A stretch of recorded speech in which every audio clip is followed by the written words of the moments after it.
င်္ဂလာပါရှင်ညီမကတော့ Lin7 Real Estate က TV ဖြစ်ပါတယ်ရှင်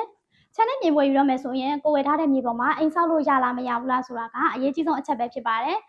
ဒါကြောင့်မလို့ဒီနေ့မှာတော့အစိုးရကနေတရားဝင်အိမ်ဆောက်လုပ်ခွင့်မပြုထားတဲ့မြေမျိုးစားလေး9မျိုးအကြောင်းကိုပြပြပေးသွားမှာဖြစ်ပါတယ်အစိုးရကနေတရားဝင်အိမ်ဆောက်လုပ်ခွင့်မပြုထားတဲ့မြေမျိုးစားလေးတွေကတော့လယ်မြေ၊ယာမြေ၊ကိုင်းမြေ၊တနိမြေ၊ဥယျာဉ်ခြံမြေ၊တစ်တောမြေ၊တပ်ပိုင်မြေ၊မြေလွတ်မြေလန့်နဲ့မြေရိုင်းများသာသနာအတွက်လူတန်းထားတဲ့မြေမျိုးစားလေးတွေပဲဖြစ်ပါတယ်ရှင်။ဒီမှာပြပြသွားတဲ့မြေမျိုးစားလေးတွေကတော့စိုက်ပျိုးရေးနဲ့သတ်မှတ်ထားတဲ့လုပ်ငန်းတွေအတွက်ပဲဖြစ်တာမလို့လူနေအိမ်ဆောက်မယ်ဆိုလို့ရှိရင်ဥပဒေအကြောင်းအရာအခက်အခဲရှိနိုင်ပါတယ်ရှင်။ဒါကြောင့်မလို့မြေမဝယ်ခင်မှာကိုယ့်ရဲ့မြေမှန်ကန်မှုရှိလားမရှိဘူးလားဆိုတာကိုအမြဲတမ်းစစ်ဆေးဖို့အတွက်တိုက်တွန်းအကြံပြုချင်ပါတယ်ရှင်။အင်ချန်မြေနဲ့ပတ်သက်တဲ့ဗဟုသုတလေးတွေကိုဆက်လက်လေ့လာနိုင်ဖို့အတွက်ညီမတို့ရဲ့ Lin7 Real Estate Page လေးကို Like and Follow လုပ်ထားဖို့မမေ့နဲ့အောင်နော်။အင်ချန်မြေရောင်းဝယ်ချင်တာပဲဖြစ်ဖြစ်ငှားရမ်းချင်တာပဲဖြစ်ဖြစ်ညီမတို့ရဲ့ Lin7 Real Estate Page လေးကိုယုံကြည်စွာနဲ့ဆက်သွယ်နိုင်ပါတယ်ရှင်။